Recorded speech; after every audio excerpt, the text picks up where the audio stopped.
Mga bata, mayroon tayong dalawang larawan dito sa harapan. Susuriin nating mabuti o susuriin ninyong mabuti ang mga ito. Ano-anong kilos ang nakikita nyo sa bawat larawan? Okay, ano ang nakikita nyo dito sa unang larawan? Naglalakad. Sa pangalawang larawan? Naglalakad. Gamitin ang mga salitang kilos sa pagbuo ng pangungusap. Siguraduhin na ang inyong pangungusap ay batay sa sarili ninyong karanasan. Okay? Sino sa inyo ang gagamit ng salitang kilos na nagdarasal sa pangungusap? Sino kaya dito? Sino sa inyo ang gagamit ng salitang kilos sa pangungusap? Okay, ito si James Almar. Pakigamit ko nga James Almar ang salitang kilos na nagdarasal sa pangungusap. Tama ba? Opo. Palakpakan si James Almar. Isa pa. Sino ang gagamit sa pangungusap ng nagdarasal? Yung mga iba. Para lahat makakasagot. Ito si... Anong pangalan ng kasi niyo? Linier. Linier. Linier, gamitin mo nga ang salitang kilos na nagdarasal sa pangungusap. Tama ba yun? Nagdarasal ba kayo bago matulog? Pagpaka naman natin. Naman sa inyo ang magagamit ng pangungusap sa salitang kilos na ito. Ano yung ginagawa ng nasa larawan? Naglalakad. O sino sa inyo ang gagamit ng salitang kilos sa pangungusap? Ano yung salitang kilos? Naglalakad. Ano yung salitang kilos? Naglalakad. O ito, si Raven. Tumayo ka nga, Raven. Raven, gamitin mo nga ang salitang kilos na naglalakad sa pangungusap. Okay, ano yung sinabi ni Raven?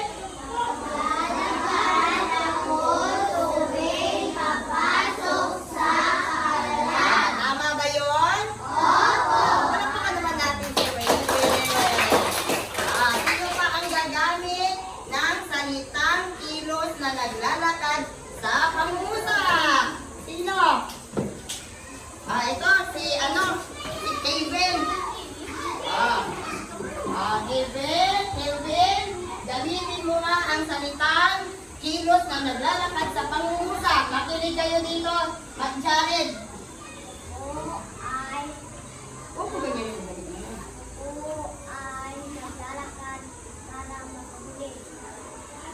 Sa? Ayan. Palapakan naman natin si Kelvin. Si Kelvin daw ay naglalakad. Bibili sa higa. Tama ba yung sinabi niya? Bigyan si Kelvin ng 3 bagsak. Ayan. Very good. Mga bata, tandaan ninyo na ang bawat kilos na mabuti tulad ng pagdarasal at pagtulong sa batang naglalakad na mayroong kapansanan ay mahalaga sa ating araw-araw na buhay. Maliit man o malaki, ang kabutihang ginagawa ay may magandang naidudulot sa ating sarili o sa inyong sarili at sa inyong kapwa. Naintindihan po ba ako? Opo, madam! Sige, pumalakpak nga ang nakaintindi sa akin. Hatiin po kayo sa 3 grupo. Bawat grupo ay bibigyan ng isang gawain na may ginalaman sa mga gawaing pantahanan. Yung mga ginagawa ninyo sa bahay. Kailangan ito ay inyong pagtulungan. Kailangan ninyo itong pagtulungan. Sama-sama kayo. Naintindihan ako? At tapusin ng maayos.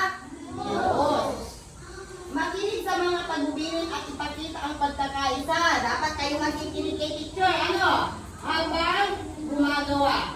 Bibigyan ko kayo ng 5 minuto bawat grupo upang tapusin ang inyong mga gawain. Naintindihan po ba ako? Opo! Yan. Sa pangkat-1, isulat ang mga salitang kilos na ipapakita sa larawan at gamitin ang mga ito sa pangungusap. Okay, nakikita nyo ba ito nasa harap? Opo! Isulat mo dito sa patlang, dito sa blanco, dito sa patlang, ang mga salitang kilos na ginamit natin. At ginamit nila at gagamitin nyo ito sa pangungusap. Naintindihan po ba ako? Opo! Sige, katulad dito. Ito ang gagawin ng mga pangkat 1. Naintindihan ako? Opo! Sama-sama kayong gagawa. Mag-share kayo ng inyong mga idea, yung mga sasabihin ninyo. Naintindihan po ba ako? Opo! Lahat kayo, pangkat 1, pangkat 2, pangkat 3, mayroong gagawin. At gagawin nyo ito ulit. Sasabihin ko ulit sa inyo. Gagawin nyo ito ng sama-sama. At huwag magulo. Huwag maingay. Naintindihan po ba ako? Opo! Opo. Yan. Bibigyan ko ang group 1. Okay, ito ang mga group 1. 1, 2, 3, 4, 5, 6, 7. Okay, ano kayo dito group 1? Yan, dito ang mga group 1. Okay. Okay, sit down kayo muna ha. Naintindihan nyo ba yung gagawin ninyo? Opo! Sige, hawakan nyo ito.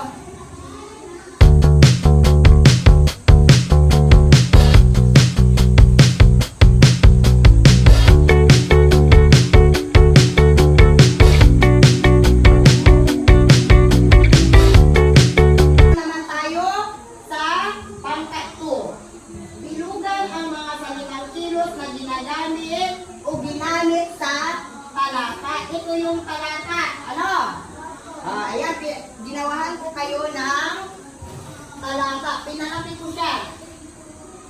Ito siya. Ito ay isang halimbawa ng talata. Pagkatapos ay isagawa sa harapan ang bawat salitang kilos na inyong nabilugan. Ano ang gagawin niyo dito? Babasahin niyo ito ng sama-sama kayong pangkat 2.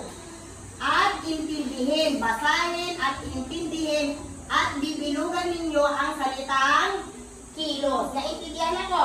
Opo, madam! Opo, madam. Pagkatapos ay isagawa sa harapan ang bawat salitang kilos na inyong nabilugan. Naintindihan? Opo. Sige, ito naman ang group 2. 1, 2, 3, 4, 5, 6, 7. Halika dito, Rodel. Dito kayo.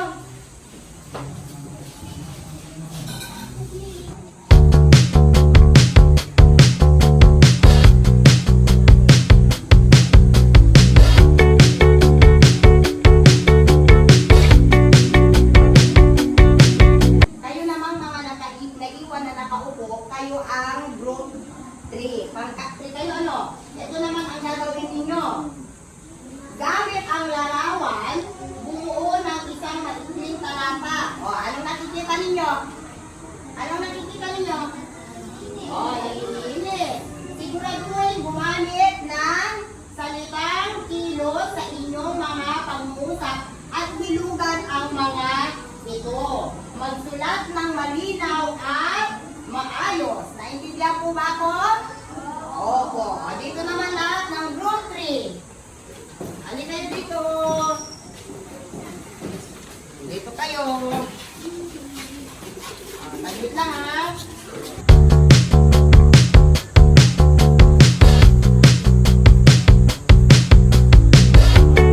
Sino yung mga group 1? Ayan, halika kayo dito mga group 1. Halika kayo dito. Dito kayo, dito. Ayan. Ayan. Ayan, dito ka tapos ka. Dito ka. Ayan, ganyan. Okay. Anong group kayo? Group 1 po, madam. Ganyan pag magsasagot. Anong group kayo? kayo? Group 1, pumanda. Ano ang ginawa ninyo dito? Ano ang ginawa ninyo dito? Ang salitang dito. Okay, sinulat ang salitang kilos dito sa mga picture. Sino ang nagsulat? Ayan. Tulong-tulong ba kayong sumagot? Opo. Pagkatapos yung sinulat yung salitang kilos, ano ba ang ginawa ninyo? Ginawahan ng pangungusap. Sige na, pakibasa mo nga ito, Miluna, yung isa.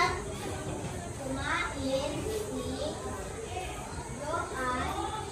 One, Juan at kumain. okay. Ulitin mo. Si Juan ay kumain. Okay, si Juan ay kumain. Ulitin mo. Si Juan ay kumain. Ayan. Alin ang salitang ugat dyan? Alin ang salitang kilos dyan, Miluna? Kumain. Kumain. Ito ang salitang kilos. Naintindihan ako? Group kayo? Group 2. Ano ang ginawa ninyo dito? Kilugan. Binilugan ang Kilos. salitang kilos. Binilugan ninyo ang salitang kilos. Sige, pakibasa nga ito. Salitang kilos ba yan? Opo. Pakibasa din ito. Salitang kilos din ba yan? Ito naman, basahin ninyo. Si Justin, pakibasa mo dito.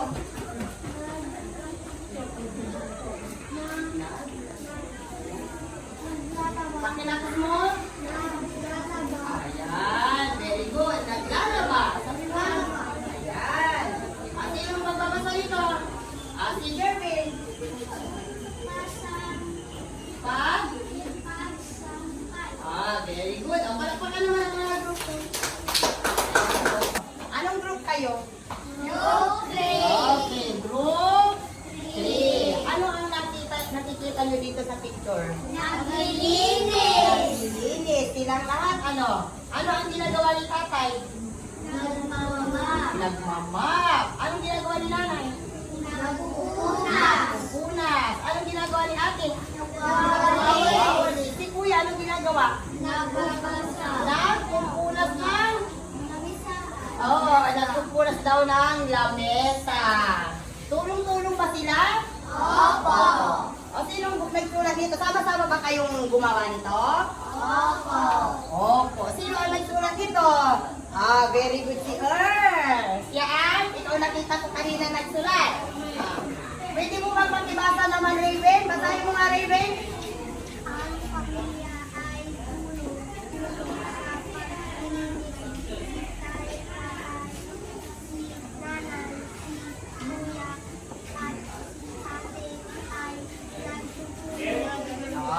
Very good. O, palakpakan niyo yung sarili niyo naman. Ayan naman ang gagawin niyo, ano? Pumili ng isa sa tatlong salitang kilos sa ibaba. Gumawa ng pangungusap patungkol sa ginagawa mo pagising mo ng umaga gamit ang iyong napiling salita. O, ito, pipili kayo. Pakibasa nga ito. Okay, pakibasa. Ulitin nga. Nadasal. Kumakain. Pumapasok. Okay. Pakibasa na ito. Nicole, pakibasa mo nga ito. Tumayo mga Nicole, pakibasa mo ito. Ay, Chloe. Chloe pala. Tumayo ka, basahin mo. Nagdadasal. Kumakain. Pumapasok. Ayan, palakpakan naman si Chloe. Kidin, pakibasa Kidin. Nagdadasal. Kumakain. Pumapasok. Oh, very good. Okay, at dyan nagtatapos ang ating lesson ngayong araw na ito. Naintindihan nyo ba? Opo. Okay. Magbigay nga ng 10 bagsak lahat ng nakaintindi. 1, 2, 3, 4, 5, 6, 7, 8, 9, 10. Ang galing-galing ah. O, sabihin mo nga sa katabi mo, sa classmate mo, mo. Ang galing-galing mo.